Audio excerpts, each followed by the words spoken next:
Bonjour David. Aujourd'hui, on parle des vésicules extracellulaires dans le Covid-19 sévère. Merci d'être avec nous. Pour commencer simplement, de quoi parle-t-on quand on parle de vésicules extracellulaires? Merci pour l'invitation. Alors, imaginez des micro-messages.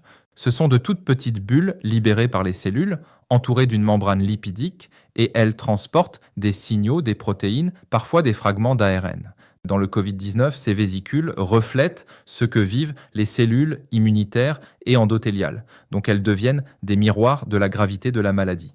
Ce qui frappe dans vos résultats, c'est que toutes les méthodes ne racontent pas la même histoire. Vous comparez deux techniques de mesure et elles ne donnent pas exactement les mêmes signaux. Oui, et c'est un point clé.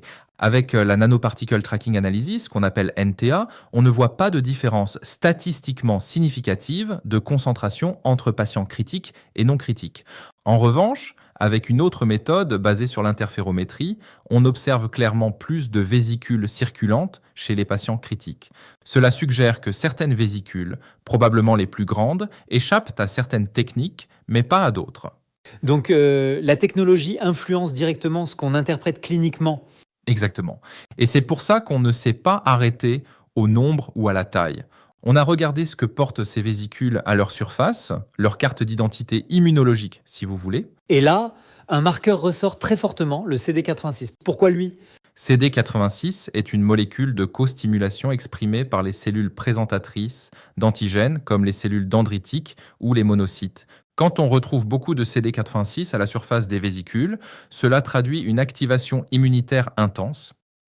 Et ce qui est frappant, c'est que ce marqueur est le meilleur prédicteur indépendant de la mortalité à l'hôpital, même quand on tient compte de l'inflammation globale. Donc ce n'est pas juste un reflet de l'orage inflammatoire classique. Exactement. Même à niveau de CRP comparable, des patients avec des vésicules riches en CD86 ont un pronostic beaucoup plus sombre. Les courbes de survie se séparent très nettement. C'est un signal fort et robuste. D'autres marqueurs ressortent aussi, mais de façon moins marquée. Oui, on voit aussi CD8, CD9, CD209 ou CD326, qui est EPCAM, un marqueur épithélial. Cela raconte une histoire cohérente, celle d'une dérégulation immunitaire et d'une atteinte tissulaire, notamment pulmonaire, dans les formes graves. Concrètement, pour les cliniciens qui nous écoutent, qu'est-ce que cela change? Cela ouvre la porte à une stratification du risque plus fine. Les vésicules extracellulaires, et en particulier celles exprimant CD86, pourraient aider à identifier très tôt les patients à haut risque. Pas pour remplacer l'évaluation clinique, mais pour l'enrichir et peut-être, demain, guider des décisions plus personnalisées. Un message clair, précis et surtout actionnable. Merci beaucoup David pour cet éclairage.